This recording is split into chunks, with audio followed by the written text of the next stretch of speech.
Hola, buenas tardes a todos. Vamos a dar comienzo a la formación de hoy, que va a tratar sobre protección de datos para despachos de abogados. A día de hoy, bueno, pues nadie puede obviar que la protección de datos es algo totalmente necesario y que mucho menos los abogados, los despachos, podemos obviarla y la cuestión es que hoy se trataba de ayudar un poco a los compañeros, ¿no?, a identificar qué situaciones necesitan de protección, identificar las tipologías de datos y, bueno, un poco cómo protegerla o qué exigencias nos exige la normativa para cumplir. En el día de hoy, pues tenemos aquí a mi izquierda a dos ponentes. En primer lugar tenemos a Fernando Tesón de Troya, que es abogado y compliance officer. Es director del departamento legal de Bersin y especializado en emprendimiento y tecnología en el Instituto de Empresa de Madrid. Es encargado de servicios de cumplimiento y regulatorio para proyectos en entornos web 3 y tecnología blockchain. Es miembro, además, del grupo ganador del primer hackathon de Málaga, Ciberlegal, y además, bueno, compañero de la sección de Derecho Digital e Innovación, y estoy muy agradecida que hoy nos acompañe. A su izquierda, seguidamente, tenemos a José Ángel Hurtado Martos, que también es consultor jurídico de empresas en Bersin, con formación y experiencia en asesoría jurídica de empresas, de tecnología y amplio conocimiento en normativas relativas a las telecomunicaciones. Es especializado en protección de datos y derecho digital, con más de 4 años de experiencia en dicha materia. Además, también es miembro del equipo ganador del primer hackathon de Málaga. Además, pues nada, tenemos aquí a dos cracks de la tecnología y hoy pues nos van a ayudar un poco a lo que he comentado, al tema de la protección de datos en los despachos, que a día de hoy es súper importante y hay que tenerlo siempre en cuenta. Antes de darle las palabras, solo quería decir a los participantes que podréis utilizar el chat de preguntas y respuestas, y al final de las dos intervenciones tendremos un tiempo para resolverlas, para plantear cuestiones o incluso para debatir. Pues sin nada más, os doy la palabra. Vale, muchas gracias, Nuria, por presentarnos. Nosotros habíamos preparado la primera diapositiva de presentación, ya no la necesitamos, pero lo que sí me gustaría decir es un poco de lo que vamos a hablar, ¿no? Que es la importancia de la protección de datos y de estas nuevas normativas que llevamos ya unos años viendo en nuestra profesión y al final todos los profesionales de la abogacía y del derecho. Voy a pasar. Ha estado la presentación, ¿no? Un segundo. Creo que ahora no funciona el... O va con retraso. Va a tener que moverlo de IP. Bueno, pues yo voy. Al principio de todo. Ahí, bueno, la presentación ya está ok. Entonces, aquí.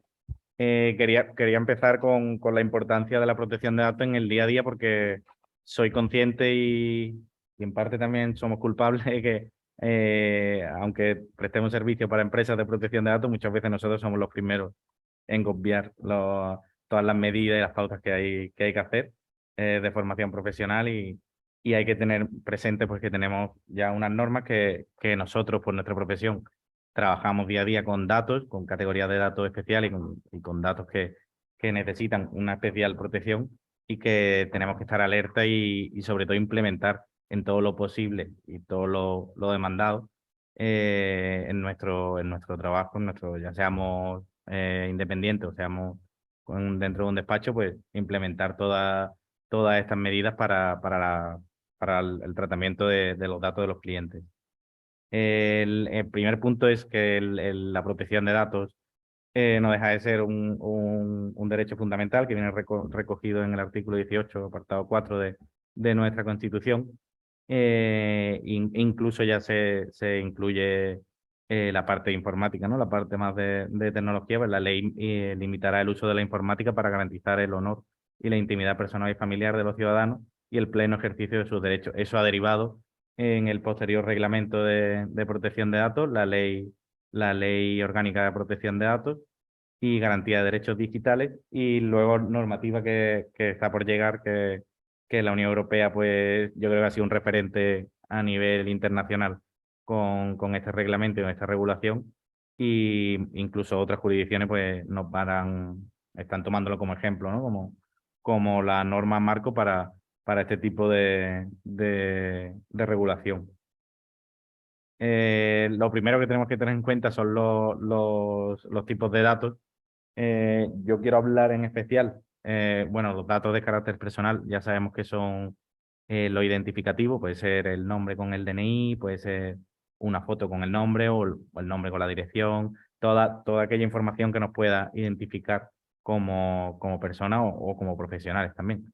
Pero lo que sí me interesa a mí como abogado son los datos especiales, porque muchas veces por nuestro trabajo y por los encargos que recibimos, tratamos datos o información que sí que requieren una especial atención, que son los datos especiales, como pueda ser incluso origen étnico o racial, si tenemos algún tema de delito de odio o similar, incluso opiniones políticas, afiliación sindical en la parte más de lo social, laboral, bueno, un poco de todo, biométricos también puede ser lo social por lo que está ahora tan recurrente, que necesitamos la huella o incluso una imagen para poder entrar en nuestro trabajo o similar. Y bueno, al final nosotros tenemos que, lo vuelvo a repetir, pero tenemos que tener mucho cuidado con esos datos que vamos a tratar, porque también me imagino en el caso de familia, de divorcios y de herencias, y que haya menores de por medio también en el caso de divorcios. Y ahí sí que tenemos que estar muy alerta, seguir muy bien las medidas y las pautas para, sobre todo lo que intentamos va a ser, bueno, primero cumplir con la normativa y luego evitar sanciones, porque las sanciones sí son muy duras por parte de la autoridad de control. Los principios fundamentales se recogen en la ley, la privacidad por diseño y el consentimiento expreso. No quería yo hablar tanto del consentimiento expreso porque, aunque es una obligatoriedad por parte del reglamento y de la ley, nosotros como profesionales ya tenemos legitimación por el contrato, por la hoja de encargo que hayamos firmado con el cliente. Pero sí que recomiendo, o por lo menos yo recomiendo a los clientes, que se pueda reforzar ese tratamiento, ese consentimiento, esa legitimación con un consentimiento informado, en el que se incluya pues la finalidad del tratamiento, para que se van a tratar esos datos y el recorrido que van a tener esos datos. Los principios, como vengo diciendo, son la transparencia, licitud y lealtad, que por eso hablo también de reforzar esas medidas, la limitación de la finalidad del tratamiento. Quiero decir con ello que la finalidad la debemos de informar y la tenemos que tener sobre todo muy claro. El principio de minimización, la exactitud de los datos. No podemos mezclar datos con otro tipo de datos, tienen que ser los que nos hayan cedido exactamente. El plazo de conservación, que también es muy importante en nuestro día a día. Y luego la confidencialidad e integridad, que aunque nosotros no estamos sujetos a un estatuto general y a un código deontológico, sí que es muy habitual que hablemos entre compañeros de este caso, de otro caso, y que podamos romper esa confidencialidad de la que habla la ley, por deformación profesional del día a día, sin mayor intención, pero que sí que puede costarnos pues la sanción o el incumplimiento de toda esta normativa. Las actividades, aquí sí me quiero parar, las actividades para cumplir con el reglamento y con la Ley Orgánica de Protección de Datos, siendo abogados, pues yo creo que lo primero es saber que al tratar o al recoger datos de cliente, por ejemplo, vamos a ser responsables del tratamiento de esos datos personales.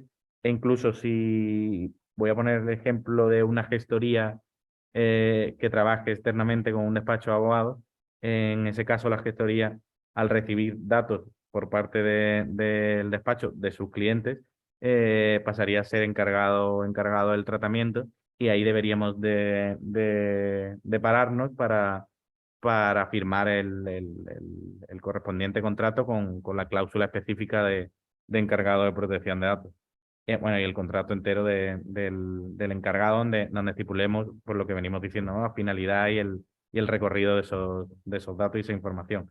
El registro de actividades de tratamiento, que es una imposición que cuesta mucho trabajo en el día a día porque es hacer un registro de cada uno de los datos, digámoslo así, que vamos a ir recibiendo, vamos a ir tratando, y se trata de recoger pues toda esa información que vamos a ir recibiendo en una especie de tabla o hacerlo uno a uno para que quede registrado y que podamos luego demostrar también y frente a terceros pues mostrar lo que hemos recogido.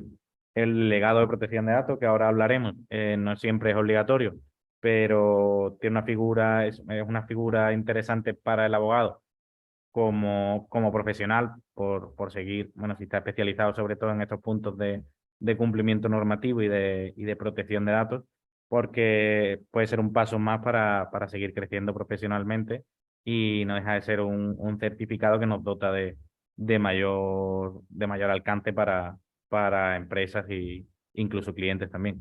El análisis de riesgo y evaluación de impacto, que habrá que hacerlo cuando veamos un tratamiento nuevo, un sistema nuevo de esa recepción de información, deberemos de tener en cuenta qué riesgos nos podemos encontrar ante esta nueva situación, las medidas de seguridad que van emparejadas al análisis de riesgo porque van a venir directamente de esos riesgos que podamos encontrarnos, pues esas medidas para apaciguar el riesgo o limitarlo a lo menos dañoso posible. La brecha de seguridad que nosotros al estar con empresas, sobre todo de tecnología y mucha ciberseguridad y demás, nos encontramos casi a diario. Puede haber brechas de seguridad de hackeos que sí son muy finos, pero nosotros mismos podemos proceder a una brecha de seguridad sin darnos cuenta y hay que actuar en consecuencia. Luego la relación con terceros, como he dicho antes con el ejemplo del encargado, es muy importante porque estamos siempre o colaborando con compañeros o colaborando con empresas, otro tipo de empresas o compañeros más especializados en un punto específico para que puedan ayudarnos con clientes, y eso necesitamos remarcarlo en los contratos y en esa relación comercial que vamos a tener con ellos. El deber de información, que ya lo hemos mencionado antes, de mencionar o explicar la finalidad y el recorrido de los datos y del tratamiento. El ejercicio de derecho, que siempre tiene que estar presente para el interesado. El interesado no puede tener obstáculos para llegar a esos derechos que la ley le dota, y necesitamos tenerlo, bueno, primero tenerlo preparado y luego tenerlo visible y al alcance del interesado.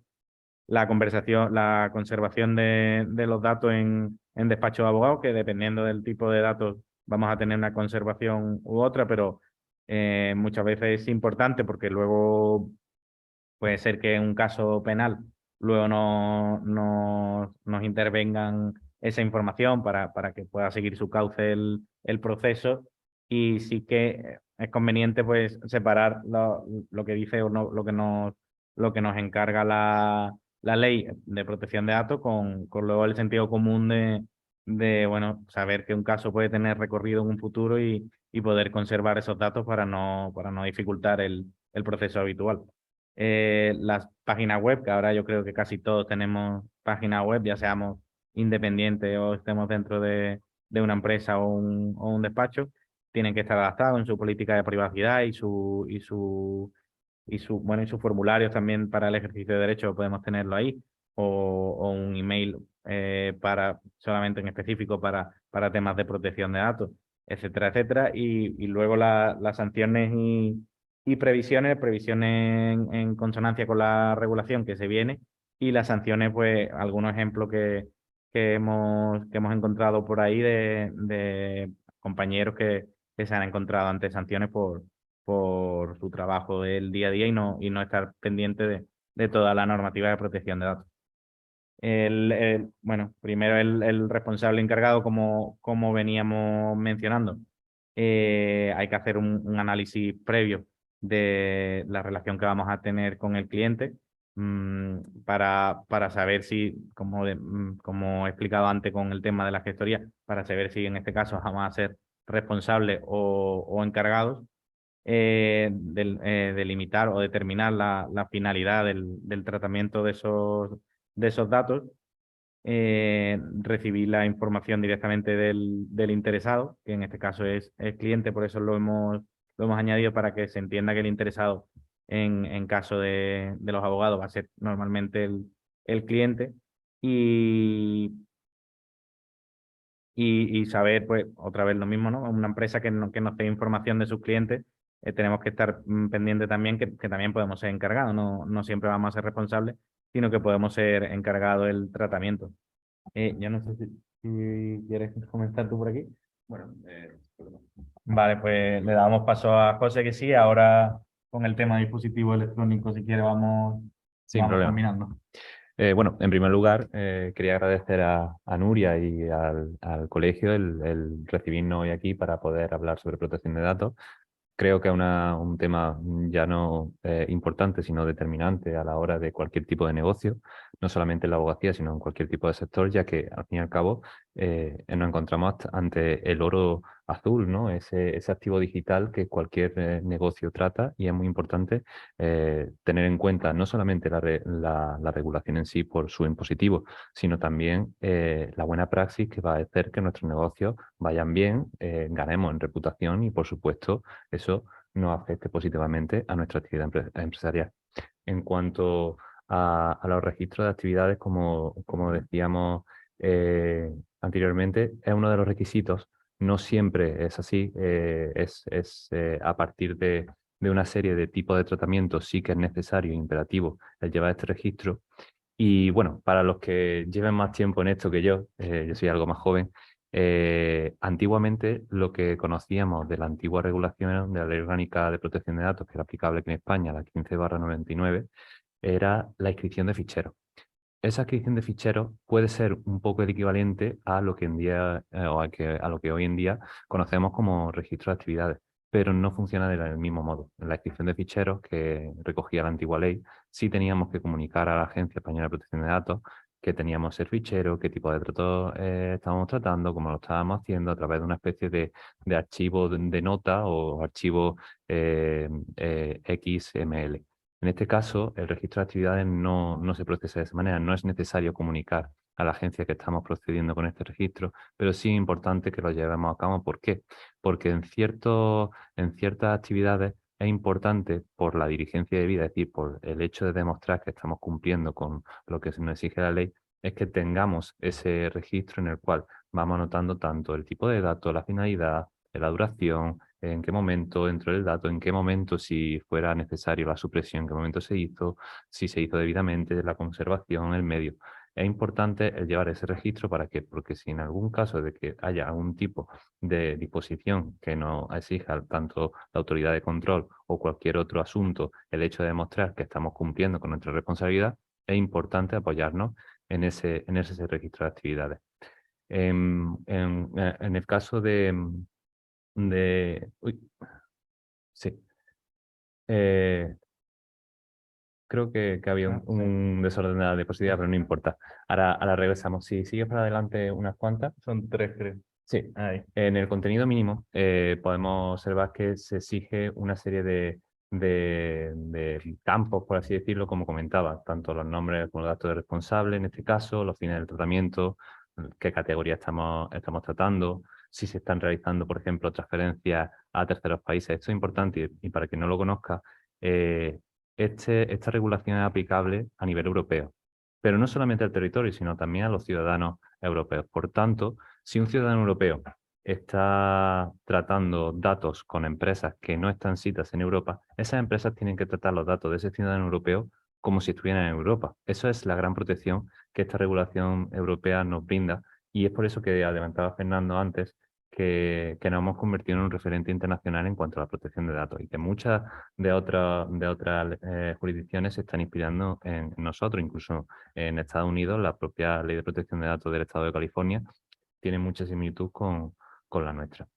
Pues bien, si vamos hacia atrás ahora, delegado, una vez que ya sabemos realmente en qué consiste ese registro de actividades, el por qué tenemos que tenerlo, que aviso también, es necesario tenerlo no siempre, pero sí cuando estemos tratando datos personales de categoría especial, cuando estemos haciendo tratamientos automatizados, cuando en nuestra empresa tengamos un volumen de datos importante, como por ejemplo cuando ya tengamos una cantidad de empleados mayor a 250, ¿no? Esos indicadores ya son unos indicadores claros que estamos obligados a llevar ese registro de actividades. Pero si, por ejemplo, en nuestro despacho, un despacho pequeño, no estamos tratando un alto volumen de datos y nuestros datos y los datos personales que estamos tratando no son considerados de categorías especiales, no tenemos tanto esa obligación. Aunque, oye, nada te impide que tú, por buena praxis, quieras tener ese registro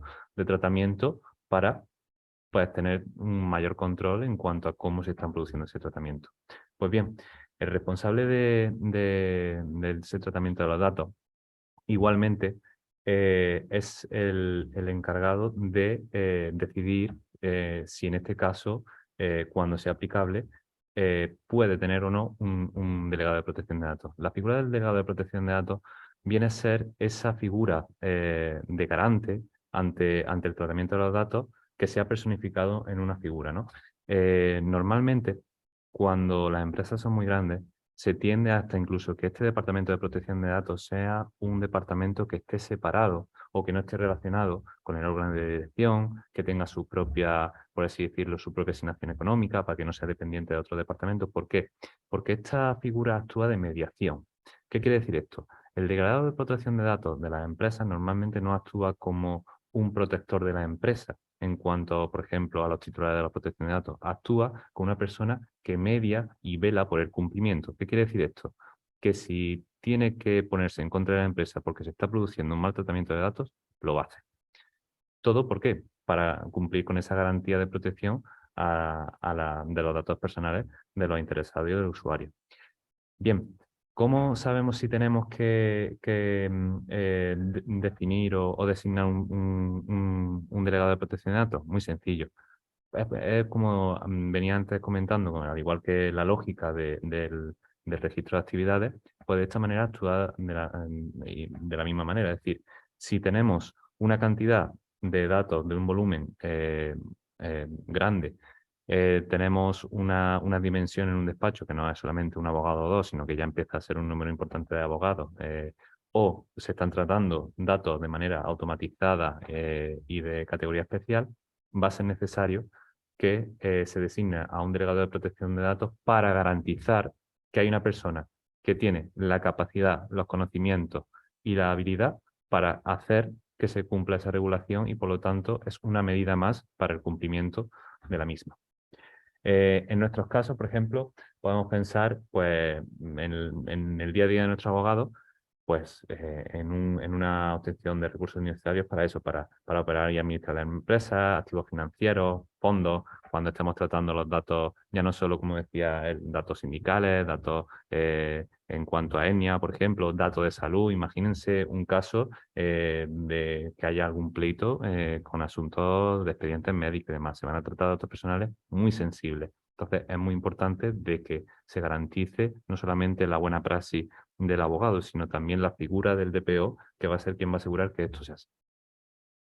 También decir que con la reciente incorporación de la ley de la directiva de whistleblowing y en nuestra adaptación de la protección al informante y demás, ahora todos los despachos y consultorías que se dediquen a prestar este tipo de servicios en la implementación de estos canales de información van a tener que designar también un DPO. ¿Por qué? Porque a través de estos canales se van a tratar datos personales de manera muy concreta y muy sensible, y es necesario que, asimismo, se cumplan con toda la garantía de protección de los datos personales que se van a tratar a través de estos canales.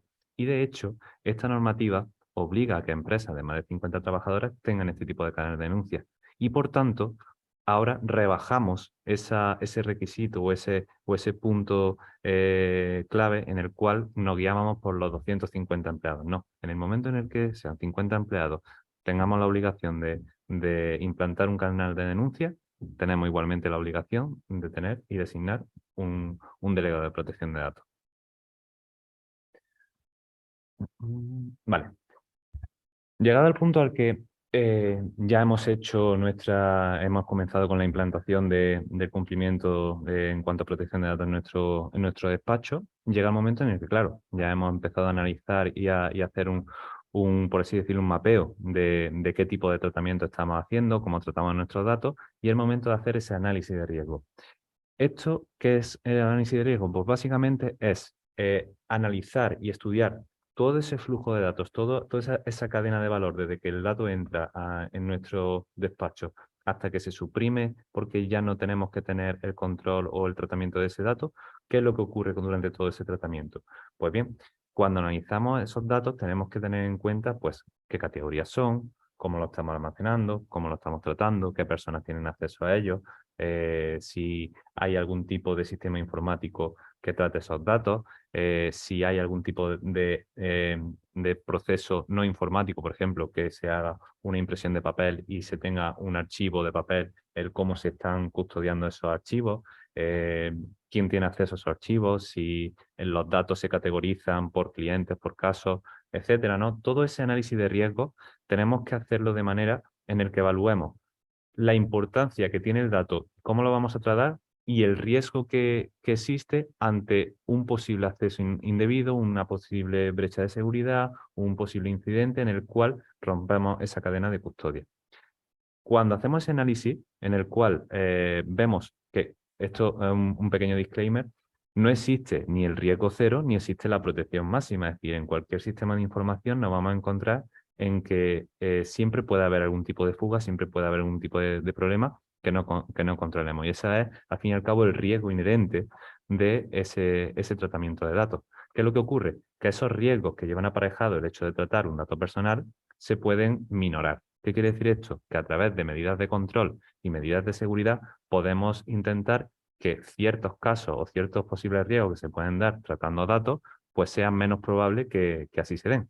Por ejemplo, si nosotros estamos utilizando un sistema informático para tratar datos personales y utilizamos contraseñas de acceso para controlar quién está accediendo en cada momento a esos datos, pues estaremos implementando una medida de seguridad. No como si tenemos un repositorio conjunto con todos los compañeros de despacho y no controlamos, y todos tenemos la misma cuenta y no controlamos en qué momento cada persona está accediendo a qué datos personales de cada documento, de cada archivo, ¿no?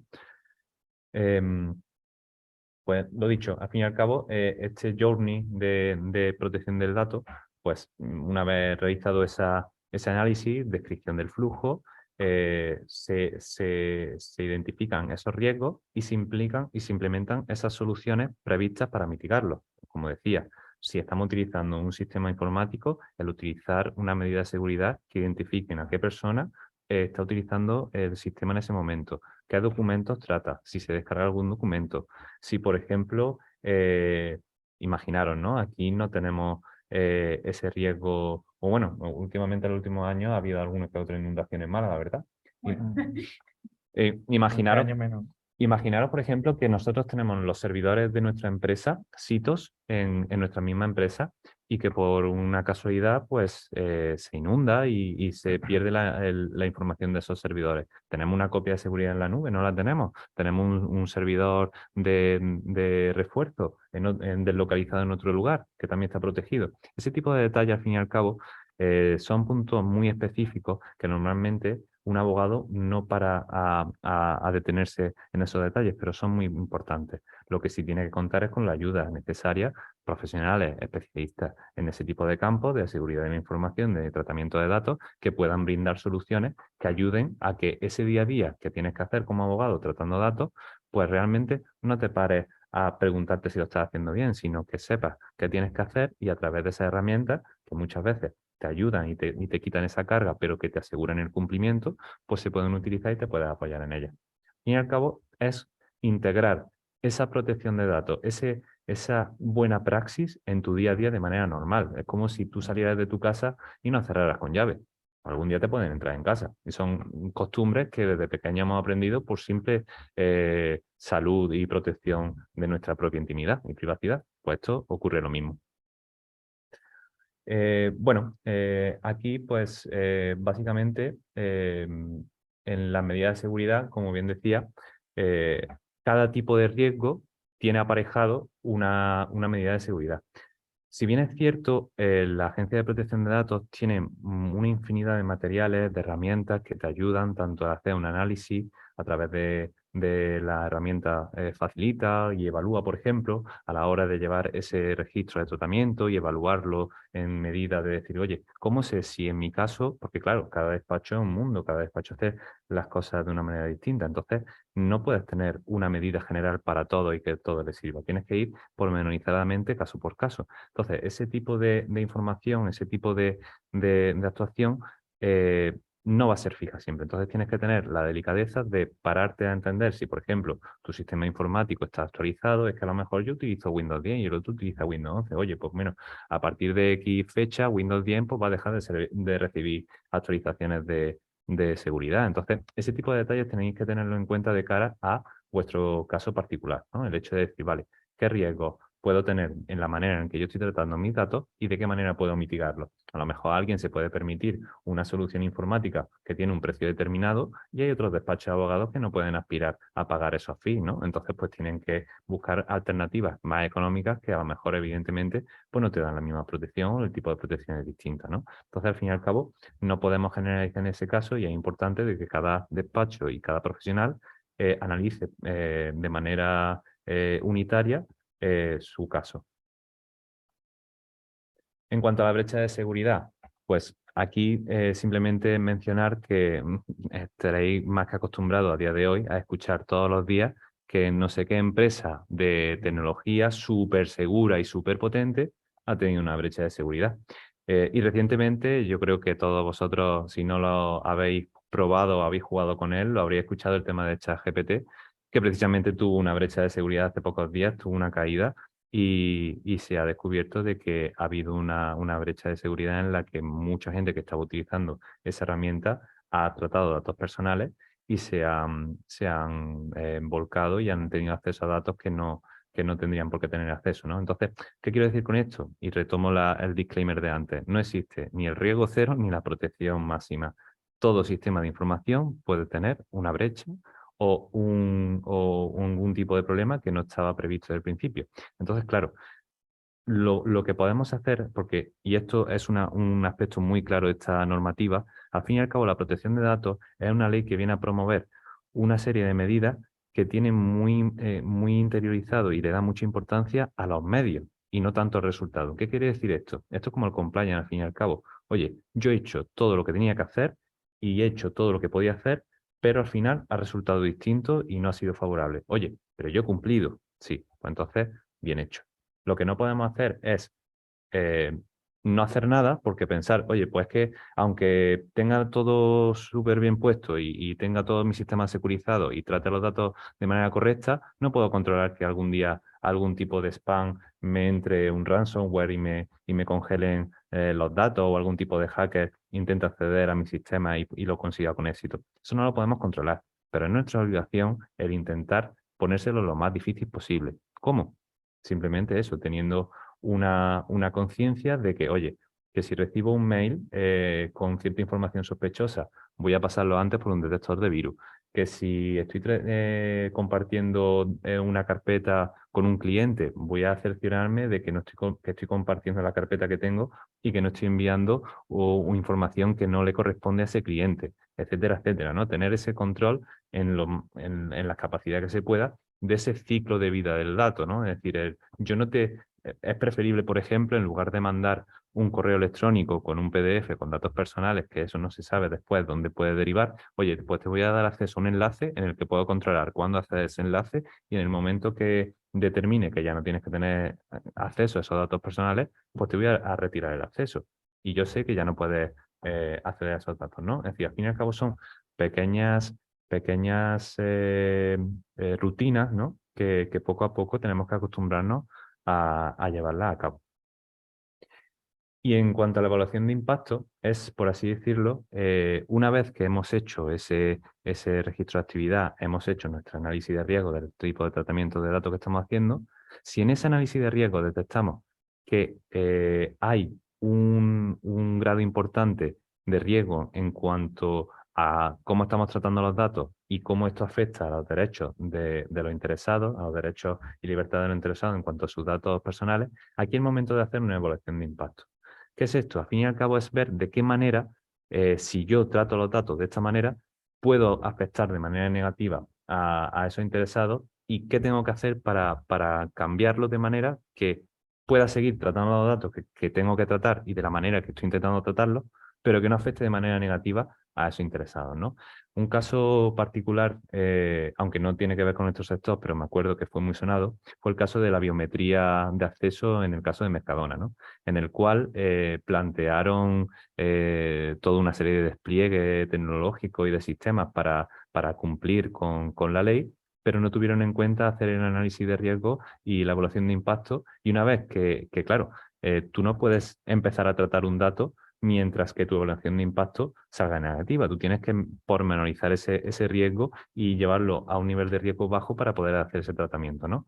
Pues resulta que se lanzaron a poner ese tipo de reconocimiento facial para la entrada al supermercado y demás, pero no tuvieron en cuenta esta parte.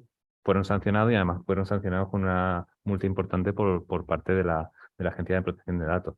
Luego sí pudieron, entre comillas, adaptar el sistema y hicieron algunas pruebas, pero si hubieran hecho esta evaluación, probablemente se hubieran ahorrado esa sanción porque simplemente tenían que reconfigurar sus sistemas. Entonces, es importante tener eso también en cuenta. La relación con terceros, si te parece bien continuar. Yo sobre la brecha de seguridad sí que me gustaría añadir, por llevarlo un poco más a lo práctico, que como todos podemos encontrarnos ante una brecha de seguridad o un problema de este tipo, lo primero que tenemos que hacer es comenzar un protocolo interno, notificar a la autoridad de control, en este caso la Agencia Española de Protección de Datos, y sobre todo al interesado. Una vez que hayamos evaluado ese daño que se ha podido ocasionar y que realmente puede incidir en los datos o la información privada de los interesados, los clientes. Bueno, la relación con terceros es lo que veníamos diciendo antes también, que nosotros, sobre todo por nuestra profesión, nos encontramos casi obligados a tener relación con terceros, ya sean proveedores, ya sean colaboradores, y debemos tener en cuenta que si en este caso somos responsables del tratamiento de datos que hayamos recibido por parte del interesado cliente, en este caso vamos a tener que supervisar el trabajo que haga el encargado en el ejemplo del colaborador.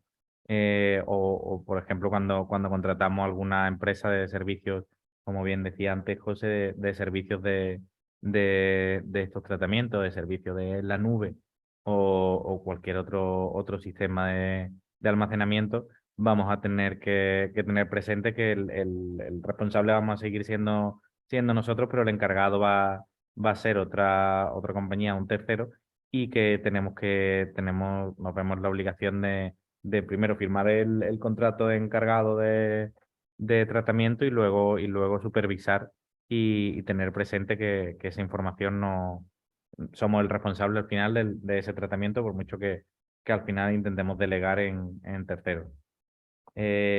Lo siguiente, el deber de información, como hemos dicho al principio, nosotros sí que tenemos legitimación por ese contrato, esa hoja de encargo que nos empareja en cierta forma, en el caso de que estemos tratando datos del cliente, pero sí que es recomendable siempre informar sobre la finalidad y el recorrido de esos datos para con el interesado o el cliente.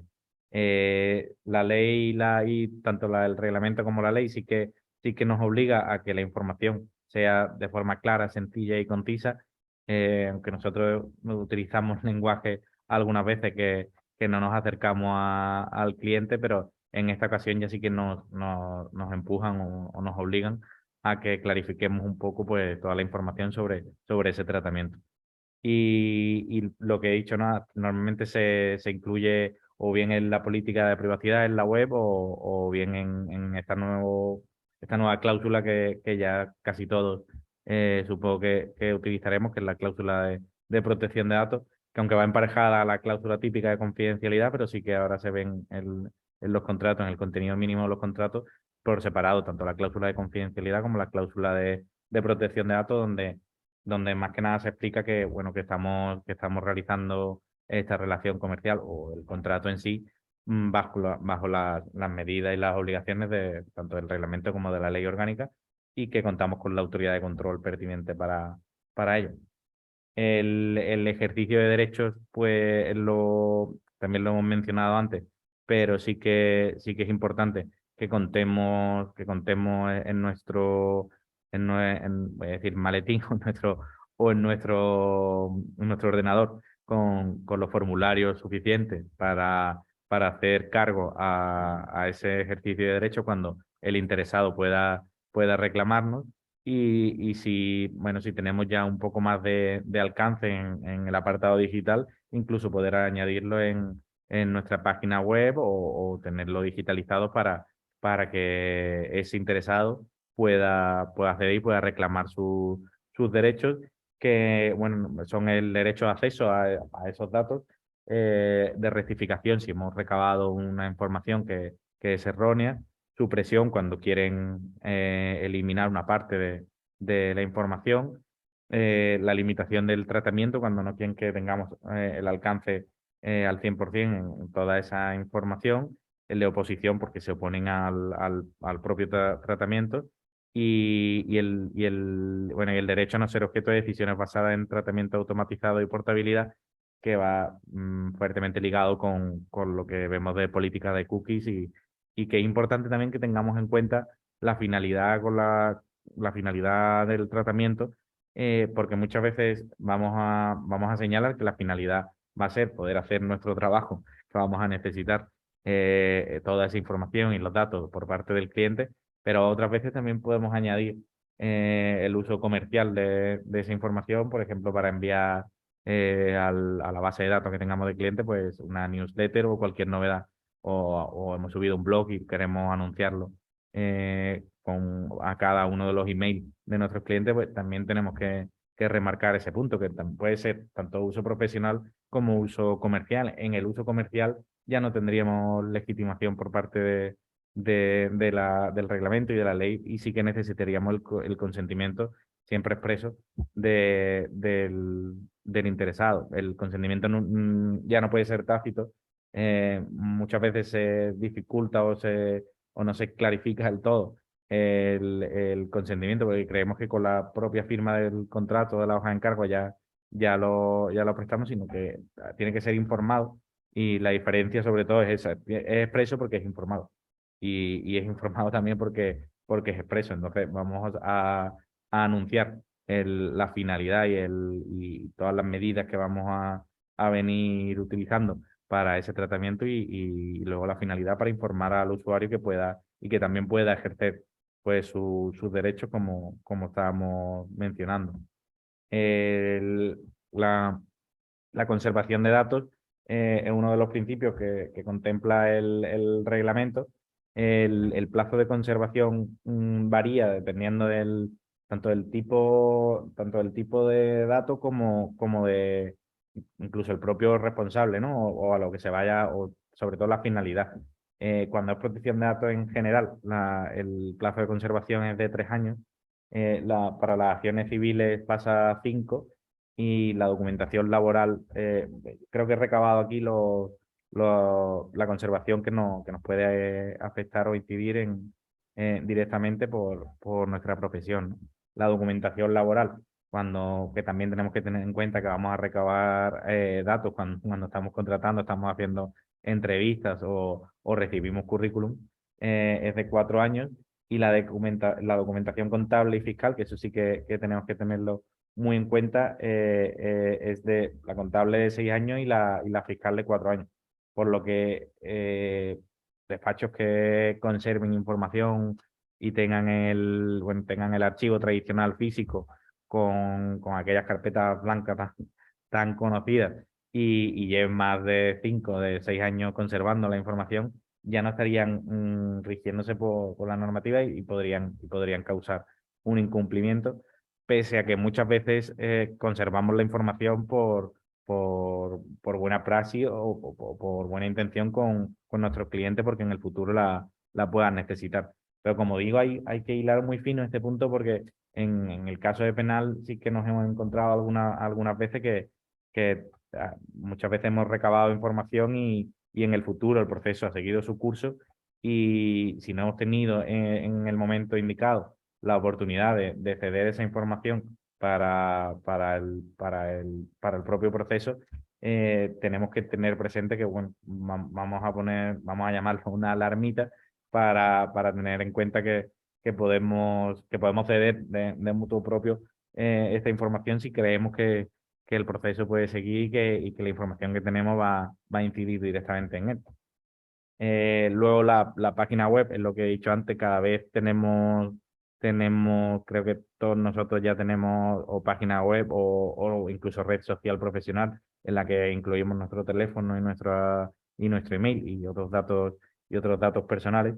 Y sobre todo en la página web, que sí que hay regulación en específico, tenemos que incluir tanto el aviso legal como la política de cookies y la política de privacidad, que son las bases del programa de privacidad que debemos implementar en nuestro despacho o a nosotros mismos para estar sujetos y cumplir con esta normativa. El primer punto, como digo, es incorporar un aviso legal para identificarnos sobre todo y facilitar al usuario el acceso a nosotros mismos o a la empresa. Las cookies, hay que implementar el sistema de aceptación y la política de cookies.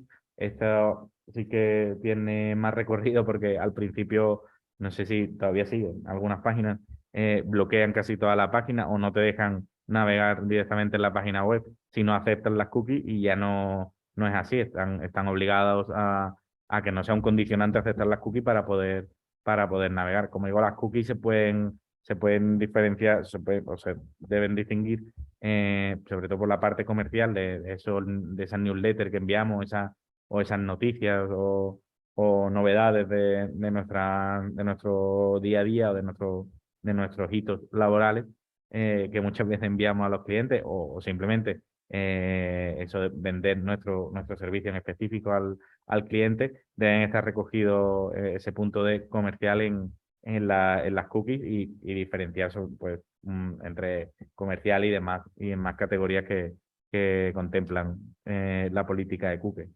Y después, pues eso, las comunicaciones comerciales, que es lo que he dicho, tienen que estar informados, ahí sí que tenemos que tener el consentimiento y que sean clientes previos a los que le informemos que vamos a enviarle estos envíos comerciales con su consentimiento y a su email o a su teléfono, bueno, ya cualquier dispositivo, cualquier elemento digital ya nos puede valer para ello. Luego, con dispositivos electrónicos sí que hemos querido hacer más incidencia y poner los que ya utilizamos a diario y los que están viniendo, que nosotros ya hemos utilizado, pero bueno, por ejemplo, la videovigilancia. Yo sé que en algunos despachos hay videovigilancia, no para espiar a trabajadores ni nada, sino por propia seguridad, pero sí que está enfocando al final a todo el día en lo que hacen los trabajadores y necesitas el consentimiento de estos aunque hay algunos casos que no se ha dado consentimiento y se ha permitido, pero bueno, al final la videovigilancia pues tiene su propia guía. La Agencia Española de Protección de Datos desarrolló su propia guía con los disclaimers estos amarillos que vemos y se enfoca a parte de la vía pública o si la finalidad es solamente para seguridad. Lo que vuelvo a incidir es sobre todo que la finalidad esté clara y concisa. Otro punto que nos encontramos en la parte más de trabajo diario cuando trabajamos en empresas es los datos biométricos cuando, por ejemplo, queremos entrar en el trabajo, que tenemos que fichar con la tarjetita o en este caso con el dedo. Ahí están recabando datos biométricos que son de categoría especial porque es nuestra huella dactilar, que yo creo que no hay nada más identificativo uno mismo que la huella dactilar. Luego, yo sé que los abogados utilizamos mucho el ordenador, pero creo que lo que más utilizamos es el móvil y en el móvil tenemos infinidad de información, tanto tanto nuestra como por parte de nuestros clientes o incluso de compañeros, que debemos tener cuidado, que ahí sí que habría que incidir en la importancia de tener un móvil de empresa y un móvil personal, si existe la posibilidad para no estar sujetos a una posible brecha de seguridad que pueda tener alcance con toda la información que tenemos como profesionales y no como usuarios, como personas específicas. Luego sí que hemos puesto algunos puntos más nuevos que nosotros utilizamos o que están por llegar.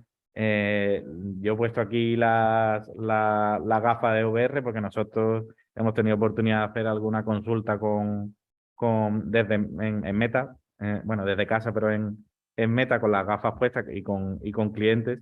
Y luego a la hora de publicar en redes sociales y demás por parte de la empresa, esa fotografía que estábamos todos, ahí no deja de salir el nombre de usuario por ejemplo, el cliente y tenemos que tener en cuenta que si no tenemos su consentimiento o no le hemos hecho firmar, porque en este caso sí tenía el consentimiento, pero no le hemos hecho firmar el consentimiento informando de la finalidad de esa fotografía, por ejemplo, de esa imagen, creo que lo tachamos y ya no es identificativo. Se ve un muñeco que, bueno, si lo conocen pueden identificarlo, pero no estamos dando facilidades para que se pueda identificar. Y luego el punto de la wallet, que está por llegar el reglamento de IDAS 2, que va a construir un marco de identidad digital soberana en la que vamos a pasar, si no hemos pasado ya, la era de la información, el Internet de la información, al Internet del valor, y vamos a ser nuestros propios soberanos vamos a ser los soberanos sobre nuestros propios datos y nuestra propia información, y la vamos a tener de manera digital en un wallet por parte de la Unión Europea, en el que lo he incluido sobre todo porque ahí vamos a tener nuestro carnet de abogado, seguramente podamos acceder por medio del certificado digital del carnet de abogado a diferentes procesos como hasta ahora, pero va a estar todo ahí metido y vamos a tener bueno, va a ser una herramienta que seguramente utilizaremos. No solo son dispositivos electrónicos, sino que también hemos añadido dispositivos digitales porque ya va emparejado, ¿no? Un poco lo electrónico es más lo físico y lo digital van a ser estas nuevas herramientas, estos nuevos elementos que están por llegar y que ahora veremos también más detalladamente con las nuevas regulaciones, ¿no? No sé si podemos tener acceso a- nosotros, por ejemplo, trabajamos o tenemos la opción, bueno, trabajamos desde ahí, pero tenemos la opción de que el cliente pueda entrar en nuestra oficina virtual, que es una especie de metaverso, en la cual pues no se borran lo que podamos escribir, ¿no? En la pizarra, y pueden tener acceso a información de otro cliente que dejemos. Tienen que aceptar o sea, necesitamos el consentimiento para que puedan acceder a esta oficina, y una vez dentro, pues es lo que he dicho antes de la gafa, ¿no? Aunque no tengamos el nombre completo, sea un nickname o un apodo, y no se pueda identificar de por sí, sí que tenemos que tener esa vigilancia o esas medidas y esas pautas con el cliente para que podamos, para que cumplamos con la normativa que venimos explicando, ¿no? Esto era un poco un disclaimer y un descanso para que veáis las nuevas formas de trabajar que también podemos implementar los abogados y que ya el día a día pues va a estar bueno, ahí para jugar cuando estamos en el almuerzo y demás. Pero que esas nuevas medidas también van a traer que tengamos que estar súper súper vigilantes con todo el tema de protección de datos. Vale.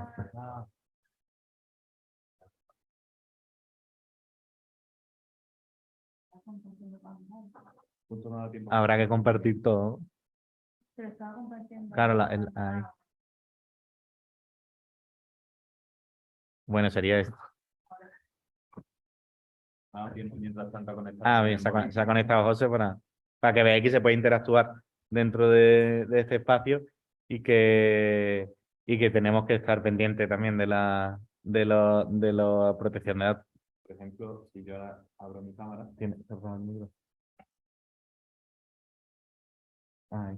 Si veis, por ejemplo, si yo abro mi cámara, si me acerco al cliente en este caso, pues puedo empezar una conversación con él. Si yo me alejo, mi cámara desaparece. No se ha abierto, no tiene los permisos. Bueno, como veis, aquí he implementado medidas de protección de datos porque hay que dar el permiso para que tengan acceso a cámara y al micrófono. Claro, sí. Uy, ahora sí.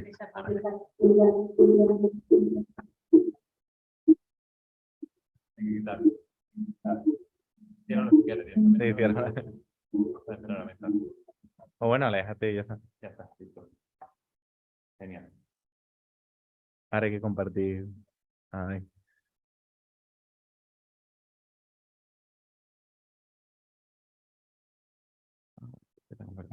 Al fin y al cabo, estos son nuevos mecanismos. O sea, en los últimos años hemos pasado de atender a clientes de forma presencial a pasar de forma telemática, bueno, de manera telefónica, obviamente, a través de email en lugar de carta, ¿no?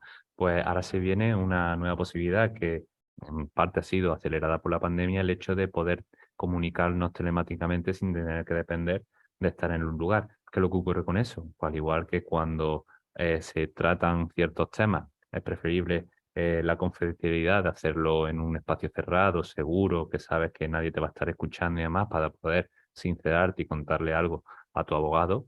Estos nuevos sistemas van a tener que permitir esa confidencialidad, van a tener que asegurar la seguridad de las comunicaciones y van a tener que brindar la posibilidad de que podamos atender de una manera adecuada y sobre todo también con una calidad humana y de un servicio profesional que esté a la altura. No podemos, digamos, ceder a la tecnología la capacidad de poder atender a nuestros clientes de la misma manera que lo haríamos presencialmente, por así decirlo.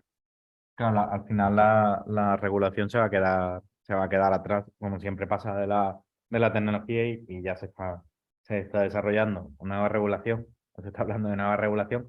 No un reglamento de protección de datos 2, pero sí que nueva regulación que lo haga crecer o que lo haga que tenga mayor alcance el propio reglamento y las nuevas medidas o las nuevas normas que están por llegar. El tema de las infracciones, que ahora vamos a ver algunos ejemplos que van directa o indirectamente hacia compañeros y compañeras, pero bueno, el reglamento sí que recoge infracciones graves y muy graves, y el caso de la ley orgánica sí que lo amplía, ¿no? Con infracciones leves, graves y muy graves. Yo de todas las que había he querido incluir 4 que creo que pueden estar más relacionados con el trabajo que nosotros ejercemos.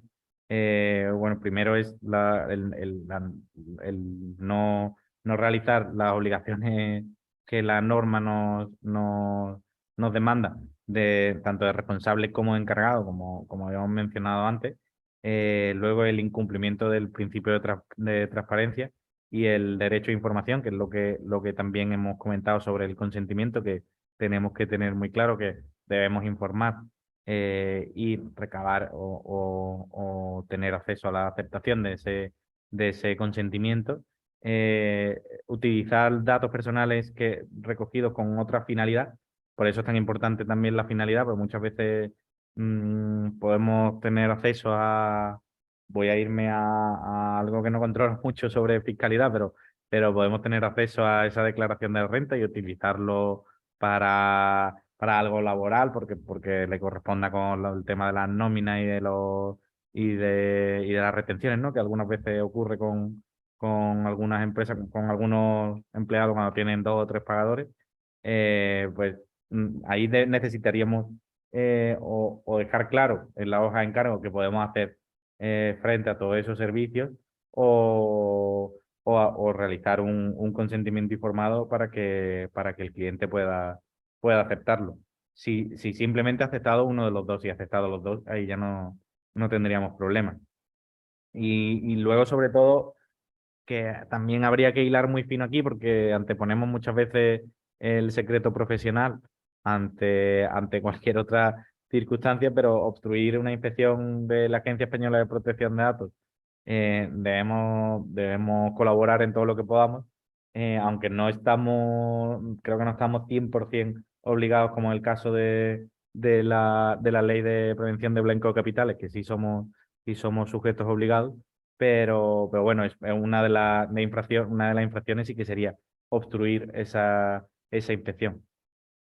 Luego las sanciones, pues hemos recabado ciertos titulares o algunas noticias que hemos visto por internet para que podamos ver o podáis ver el alcance que puede tener una simple actividad, como puede ser en este caso pasar sentencia con información personal, que supongo que sería a otro compañero para preguntar o para cuestionar, pero al tener acceso a esa actividad, la interesada pues me denunció y la multa puede ascender a 4.000 o lo que vamos a ver, por ejemplo, ahora, o hasta 70.000 euros, que en este caso no es a un compañero, es al BBVA, pero sí que es para que veáis también la importancia del abogado, sí que fue por filtrar la dirección del abogado de una clienta del BBVA, que era clienta también del abogado, ¿no?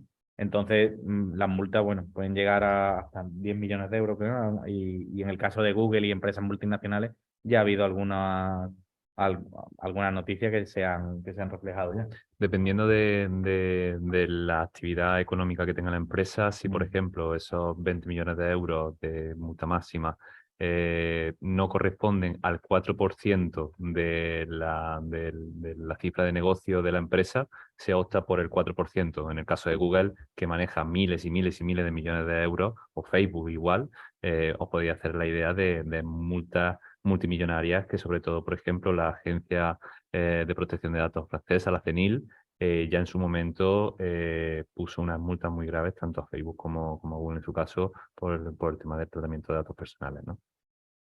Sí, Facebook además no mitiga los incumplimientos porque bueno, al estar en Estados Unidos y tener otra normativa totalmente diferente, le compensa seguir como hasta ahora y pagar esas multas para poder tener ese alcance. Bueno, son empresas que viven de la información y les compensa el pagar esas multas y seguir con esa valoración de esa información y esos datos. Luego las previsiones, no sé si quieres comentar tú, que son las normativas, ¿no? Sí, si me va a permitir, os voy a interrumpir un Vale. segundo porque hay una situación también que hubo una sanción a un despacho de abogados que era muy pequeñito, pero era una Claro. situación tan común que a mí me llamó mucho la atención. La sanción fue de 10.000 euros y la infracción que se cometió fue simplemente enviar un correo electrónico a una lista de difusión con información de clientes y demás que no correspondía y bueno, un error tan común que nos puede ocurrir, bueno, pues lleva aparejado una sanción de 10.000 euros que no es poco. Sí, he visto muchas veces la típica actividad que hacemos de poner en copia a algún compañero del propio despacho o algún externo que esté colaborando o algún proveedor y poner en copia el email del cliente o del interesado, pues tanto del proveedor también, ya estaríamos incumpliendo con todas estas normativas. Y se ve mucho, por eso existe el botón de copia oculta, ¿no? Claro, eso lo quería matizar, que al fin y al cabo tenemos que ir pormenorizadamente por cada caso y ser conscientes de lo que tenemos que hacer de lo que está dentro de nuestras posibilidades, de lo que razonablemente podemos abarcar y de lo que no. Existe ese botón de copia de carbono oculta. Si no lo has utilizado, has errado. Ahora, si no existiera, ¿qué? Ahí ya es que ¿qué me dedico? ¿A mandar una lista de 1.000 correos que tengo que mandar uno por uno? Pues mire, no tengo todo el día para mandar esos 1.000 correos.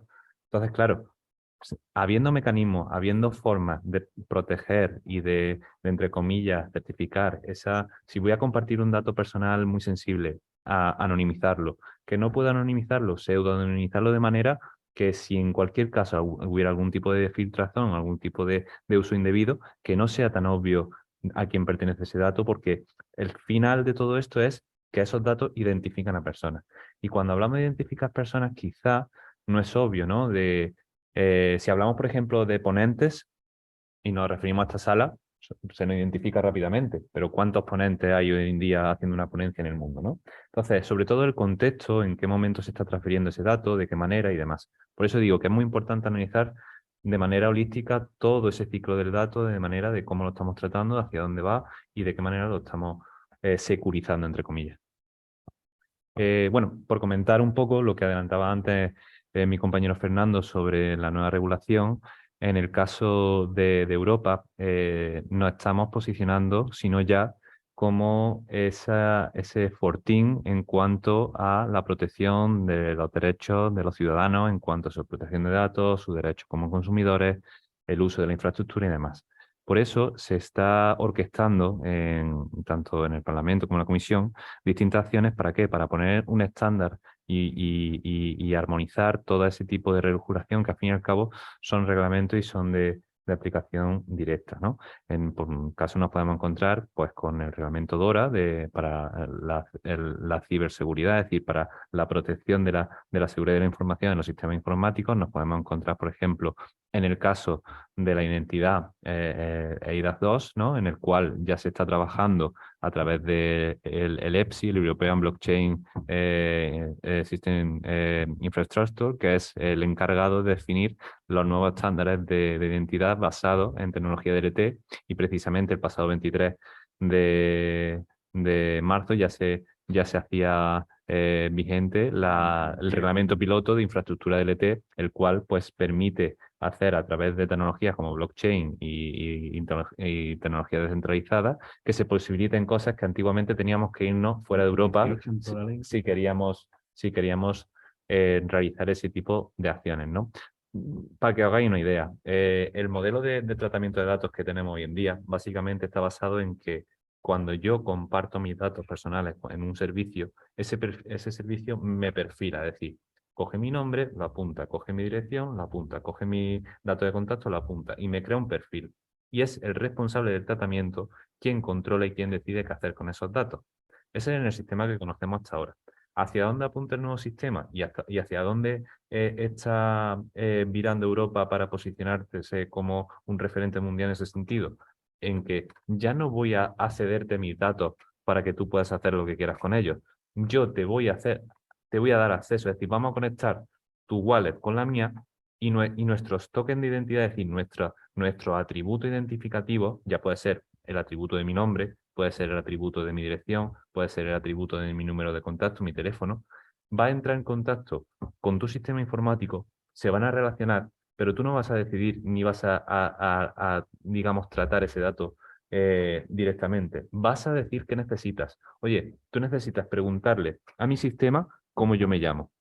Mi sistema se lo va a decir al tuyo y entonces tu sistema va a poder utilizar mi nombre. Pero en el momento en el que tú no estés legitimado para utilizar mi nombre, tu sistema va a repudiar mi token y no vas a tener acceso a ello. Por lo tanto, se le agrega una capa de seguridad más que, evidentemente, al ser automatizado, obviamente tiene que tener una supervisión porque así lo obliga la propia regulación europea, que no puede haber un tratamiento de datos personales automatizado sin supervisación de esos sistemas, pero si bien es cierto que va a ayudar muchísimo a la hora de controlar cómo se están tratando nuestros datos. Por ejemplo, si yo necesito a través de Internet acceder a un servicio que está catalogado para mayores de 18 años, yo no tengo que adjuntar una fotografía de mi DNI con todos los datos que en mi DNI apuntan, como es mi número de identificación, mi nombre, mi apellido, mi dirección, el nombre de mis padres, el día, el mes y el año en el que nací. Tú lo único que necesitas saber es si soy o no mayor de edad. Por lo tanto, yo con mi token que está referenciado y está firmado por una autoridad, está validado por una autoridad, en este caso puede ser la fábrica de moneda y timbre, puede ser un ente institucional que verifique, es decir, que esta persona tiene un token de edad y corresponde con su edad real. Yo utilizo mi token, el cual alberga el atributo de mi edad, me conecto con el servicio informático de esa página web al que intento acceder, y a lo mejor es un lugar de venta de alcohol o de cualquier otro tipo que está reservado a personas de mayor de edad, y tienen que verificar que asimismo soy mayor de edad, y el token lo que le va a decir es si soy o no soy, pero no le va a decir si tengo 30 años o si nací en julio o si nací en otro mes, ¿no? Entonces, es importante el hecho de entender que la regulación data del 2016, que fue, digamos, operativo a partir de 2018, y que todas estas tecnologías apenas tienen 10 años de vida, que realmente se le están empezando a sacar los casos de uso y las bondades, por así decirlo, de hace 3 o 4 años para atrás. Entonces, es normal que una regulación que, pese a ser muy actualizada y tener en cuenta muchísimas posibilidades, ya sea como tratamiento automatizado de inteligencia artificial, etcétera, etcétera, si bien es cierto que no es normal que no pueda llegar a abarcarlo todo, ¿no? Que sea muy general y que no entre a casos específicos. Y es por ello que este conjunto de regulaciones se van a retroalimentar entre ellas y va a dar un estándar de calidad que va a posicionar a Europa como el lugar donde los ciudadanos y las empresas pueden tener un tratamiento de los datos saludable, económicamente positiva, es decir, que muchas veces la gente piensa que la regulación no son buenas para la actividad económica, y yo opino lo contrario. Es decir, si tenemos las reglas del juego bien claras, bien definidas, sabemos lo que lo tenemos y podemos aprovecharnos y jugar a ese juego, ¿no? Entonces, cuando aportamos esa seguridad jurídica, atraemos inversión, atraemos empresas, atraemos modelos de negocio y tenemos que aprovecharnos de eso.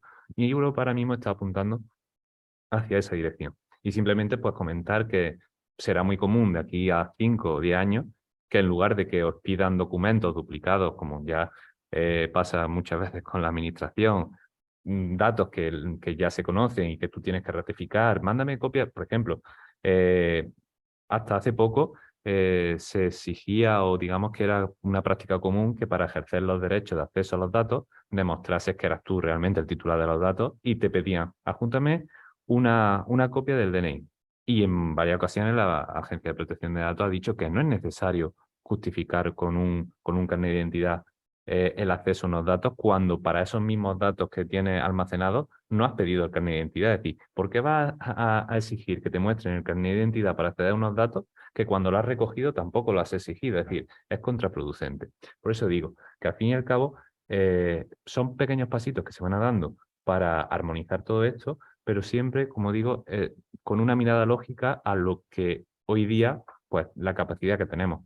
Ya os digo, de aquí a 5 años, creo que el panorama de la protección de datos no va a tener el mismo espíritu, la misma filosofía de protección al ciudadano y de salvaguarda de los intereses generales, pero creo que las metodologías van a ir cambiando y creo que eso puede ser también positivo, al fin y al cabo. Y bueno, muchas gracias por vuestra atención. Si tenéis cualquier duda, cualquier comentario que queráis compartir con nosotros.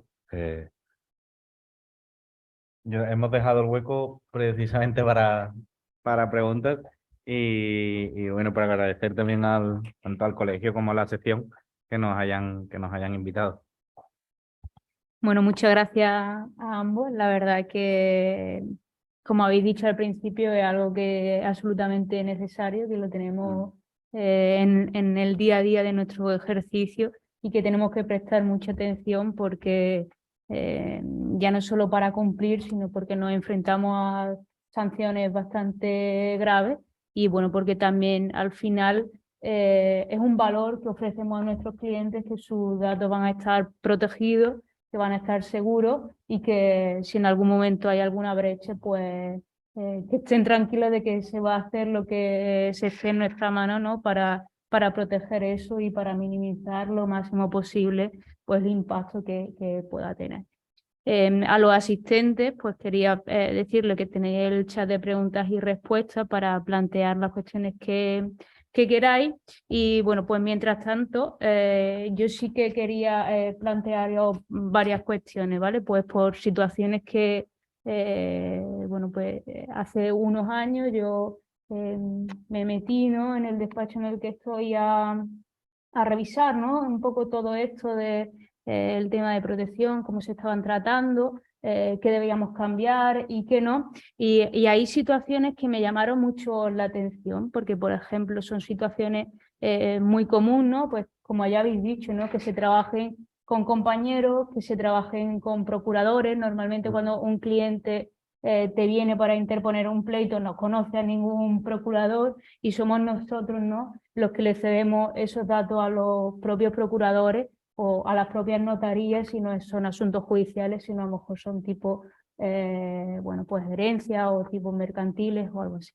En este caso, bueno, pues yo creo que igual una recomendación, y salvo que me digáis lo contrario o lo estiméis de otra forma, podría ser, ¿no?, que en nuestra propia hoja de encargo, pues si ya sabemos que vamos a interponer un procedimiento judicial, pues les informemos, ¿no?, a estos clientes, oye, yo estoy recogiendo tus datos con esta finalidad, pero es que yo necesito cedérselo a un procurador y tú tienes que aceptarme, ¿no?, bueno, pues esta cesión. Y a su vez hay una parte que igual también se nos olvida muchas veces, es que con ese procurador entiendo que hay que firmar un contrato de encargado de datos. Y igual ocurriría con situación típica de, oye, sustitúyeme en aquella vista que yo no puedo, y esto yo entiendo también que serían situaciones que habría que contemplar en la hoja de encargo. El caso de la venia, cuando pedimos una venia, pasamos a ser responsables, no encargados. Entonces creo que se debería de repetir el proceso para que el cliente quede informado de que ahora va a ser otro abogado. Y estas situaciones entiendo que tampoco nos cuestan gran esfuerzo, ¿no? Porque al final tú tienes tu modelo de hoja de encargo, les añades los apartados en el que el cliente te consiente y no es necesario mucho más. Que a veces, bueno, pues creemos que es algo como muy complicado, ¿no? Y realmente no lo es. Después, otra situación que me llamó mucho la atención es el tema de los currículos. Claro, o es un comentario muy típico, no es que ya nadie entrega currículum en mano, no sé qué, ya todo el mundo por internet, por correo, o por la página web, pero realmente es que es también una necesidad, ¿no?, que vino marcada un poco por esta norma de quien me entrega un currículum tengo que tener su consentimiento, Claro, ¿no? de hecho no se entrega ya en mano porque no sería tácito el consentimiento y ya no se admite el consentimiento tácito.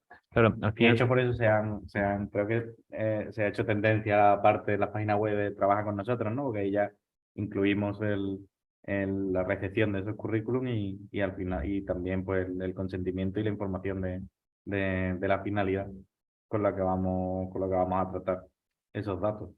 Al fin y al cabo, y yo siempre intento dejar claro ese mensaje de que es parte un poco del propio sentido común, ¿no? Al fin y al cabo, en el ejemplo que ponía antes de que, oye, en algún momento, pues, por la imposibilidad de un compañero, tiene que atender el caso de otra persona y demás, o ahora va a tratar los datos de otra persona o se va a acceder al procurador y demás, ¿no? Y esa importancia de información y concienciación al cliente de, oye, esto está ocurriendo con tus datos, para que seas consciente de lo que está ocurriendo y que seas y que ese consentimiento de que, vale, me parece bien que sea así, sea consciente. Es decir, esa es la definición de consentimiento expreso. Es decir, sé lo que me estás diciendo, lo entiendo y lo acepto libremente. Por ejemplo, cuando decíamos, no, es que necesito que me des tu consentimiento para poder trabajar de esta manera.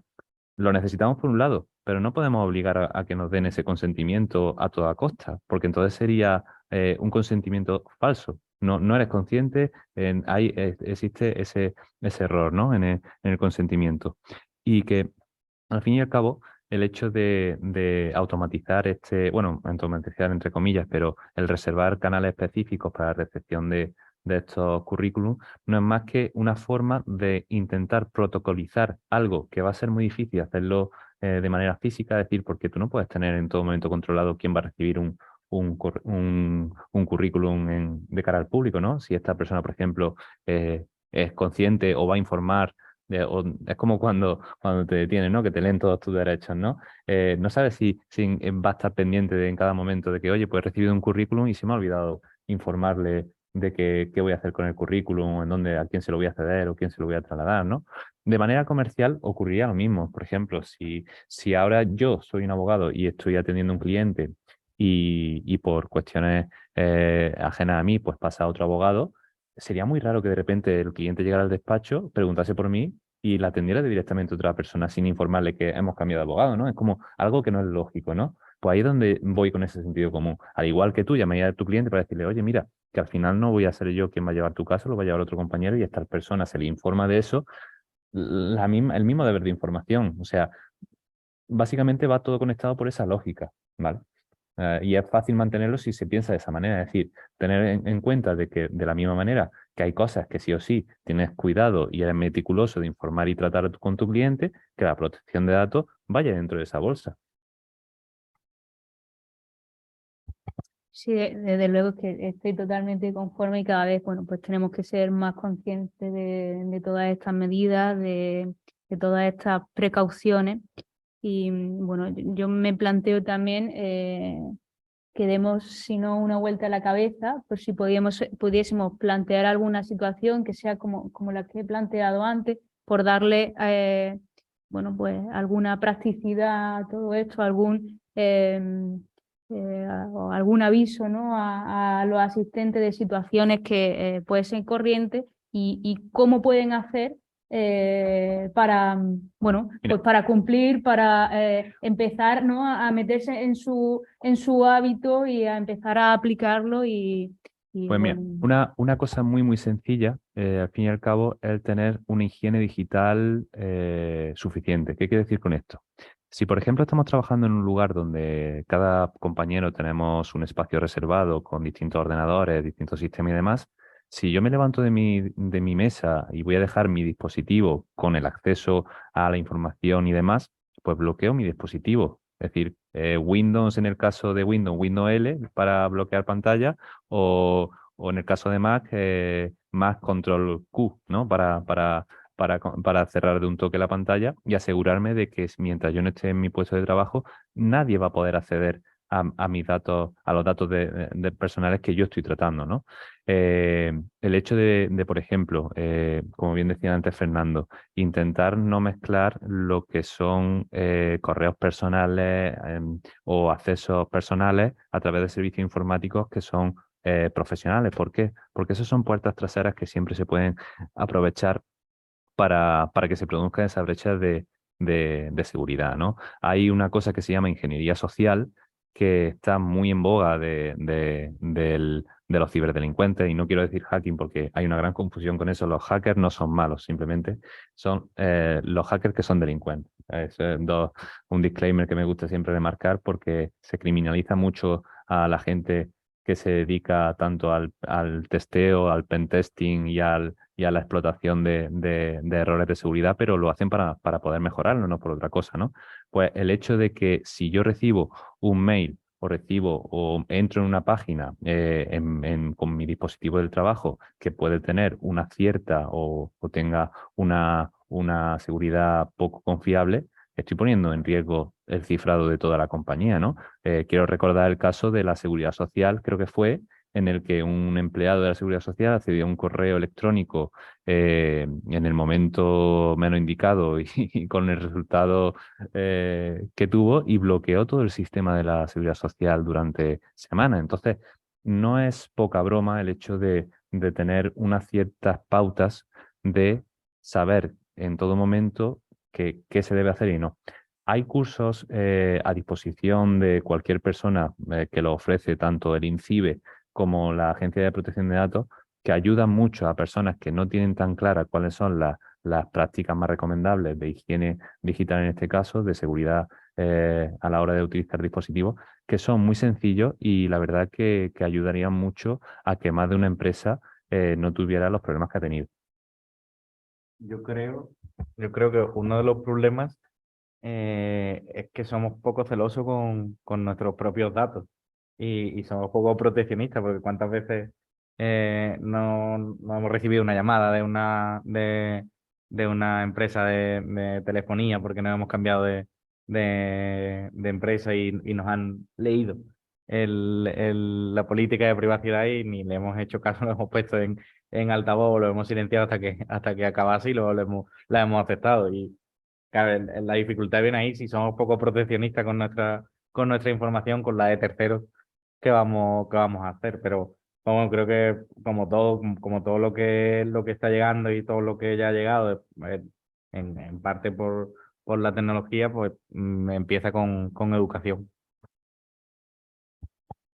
Totalmente de acuerdo. Y muy cierto también que INCIBE hace una gran labor de lanzar un montón de herramientas y vídeos cortos, manuales que son muy recomendables que veáis.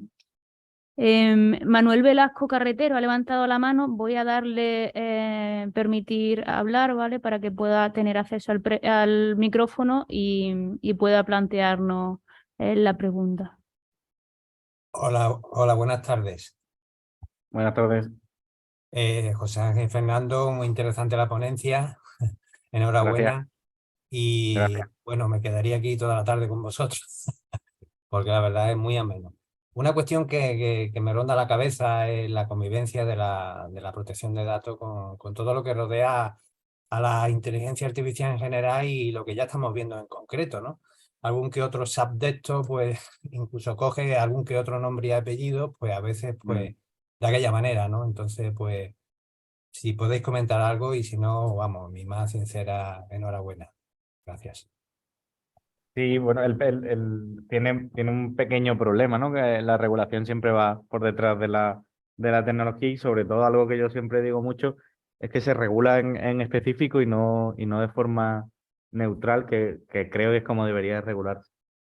Nosotros que nos dedicamos sobre todo a blockchain y activos digitales, no paramos de ver que van saliendo regulación por fin, que engloba muchos de los aspectos, pero se quedan otros por fuera porque la tecnología va más rápido. Y con la inteligencia artificial que ahora se está poniendo tan de moda, pasa lo mismo. Y además pasa lo de siempre. La empresa central que desarrolla esa inteligencia artificial está en Estados Unidos, normalmente, o en países asiáticos, y no tiene presente la normativa de Europa. Tenemos que ser nosotros por medio de reclamación y por medio de participar en esa herramienta los que vayamos implementando poco a poco pues el cumplimiento con nuestros propios intereses como ciudadanos de la Unión Europea en este caso.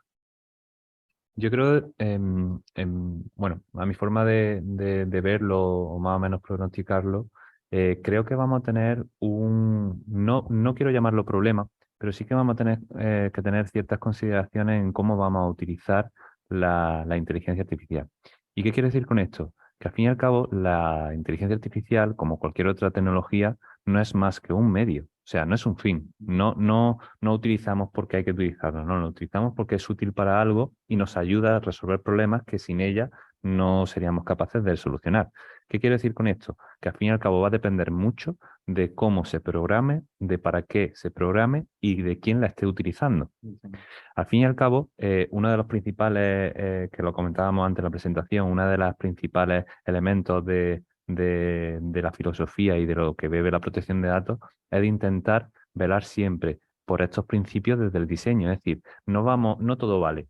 No vamos aquí a diseñar una tecnología que sea capaz de llevarnos hasta la Luna, pero luego no vamos a tener en cuenta la atmósfera y a la vuelta, cuando entre el cohete en cierta inclinación, porque después explotamos. Entonces, tenemos que tener en cuenta de que obviamente no tenemos por qué ser negacionistas en cuanto no, es que este tipo de tecnología no es garante con la protección de datos o vamos a menoscabar mucho nuestros derechos. Oigan, no, lo que tenemos que hacer es poner en valor nuestros derechos, ver de qué manera protegernos y ver de qué manera podemos adaptar la tecnología para que siga cumpliendo su función, pero que al igual pues siga protegiendo nuestros derechos, ¿no? Siga siendo compliant con protección de datos. ¿Y qué tenemos que hacer para eso? Entenderla. Hay mucha gente que repudia un poco de la tecnología. También es verdad que yo hablo muy favorable de ella porque es nuestro campo de expertise y llevamos muchos años trabajando y a base de estudiar mucho y de ver casos reales, pues se van entendiendo las cosas y se entiende que realmente no es tanto, no es un producto tan encapsulado y que no se puede entender y que no se sabe cómo funciona detrás de eso. Al fin y al cabo, es un desarrollo que en el caso de inteligencia artificial viene desde antes de los años 50, al fin y al cabo, que ahora gracias a un conjunto de tecnologías está dando una serie de frutos y que el acceso lo tenemos ahora a golpe de página web, cierto, pero ya había antes prototipos y tecnologías similares a la inteligencia artificial, pero que como no estaban de acceso al público, pues no llamaban la atención. Estaban de acceso de gobierno, de los militares, etcétera, ¿no? Entonces, esa adopción masiva que ahora estamos teniendo con la inteligencia artificial, y si lo comparamos de en cuánto tiempo tardaron en tener 1 millón de usuarios, Facebook, Twitter, el coche, tal, la inteligencia artificial ha sido brutal, ha conseguido tener 1 millón de usuarios en apenas pocos días, eso es brutal, es algo que ha llegado para quedarse. Eso es algo innegable, ¿no? Entonces, no podemos poner una venda y hacer como que no está pasando. Lo que tenemos que hacer es ser conscientes de eso y actuar en consecuencia. Ahora, por ejemplo, me hablabas tú de la inteligencia artificial, pero ¿y si te hablo de neuroderechos? ¿Y si te hablo de, por ejemplo, de que cuando tengamos ciertos circuitos implantados en nuestro cuerpo que nos van a habilitar a interconectarnos entre nosotros, transferir información y que esos chips también sean capaces de que nuestros propios pensamientos y nuestra propia información cerebral sea inteligible para ellos y podamos transaccionar con esos datos, ¿no? Hay países como, por ejemplo, Chile, que ya están trabajando en la regulación de neuroderechos y cómo tratar esos derechos. ¿Por qué? Porque es que resulta que Elon Musk, por ejemplo, tiene un producto que se llama Neuralink, que es capaz de controlar, por un lado, de programar y de entender lo que está pasando dentro de nuestro cerebro. Y eso, al igual que la inteligencia artificial, en su momento se llevaban muchos años desarrollando y ahora están dando frutos visibles, eso tendrá aplicación en un futuro para mejorar nuestro aprendizaje, para poder comunicarnos mejor, para poder interaccionar mejor o quizás hasta incluso para protegernos de ciertas cosas. Entonces, al fin y al cabo, como decía antes, no quiero posicionarme en contra o a favor, simplemente quiero ser neutral, pero quiero también dejar claro que esa neutralidad viene porque la tecnología es una herramienta y va a depender de cómo queramos utilizarla y para qué queramos utilizarla.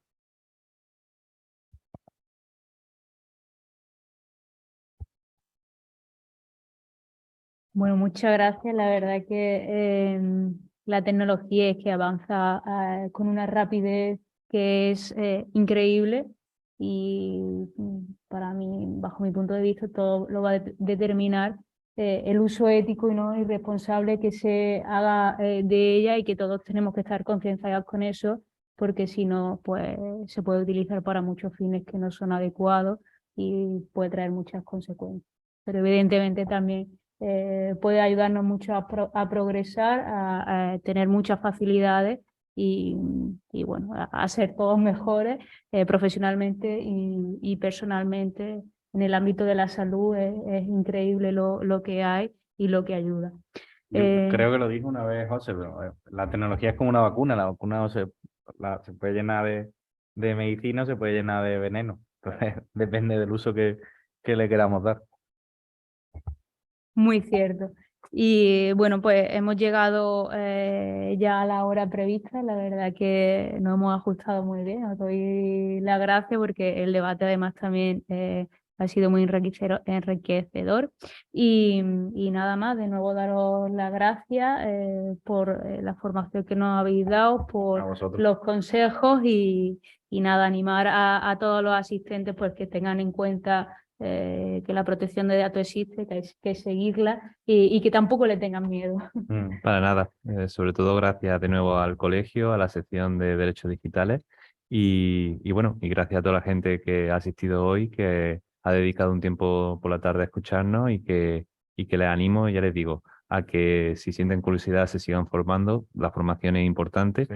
y que tampoco se agobien si ven que no llegan a ello, que para eso hay profesionales que nos dedicamos a ese campo y no todos tenemos que saber de toda la rama del derecho. Entonces, vamos a apoyarnos en el resto de personas que podamos contar y que al fin y al cabo lo importante es el cumplimiento. Si logramos ese cumplimiento, sea acompañado o sea por nuestra propia cuenta, es lo importante. Pues lo dicho, buenas tardes y muchísimas gracias. Muchas gracias. Muchas gracias.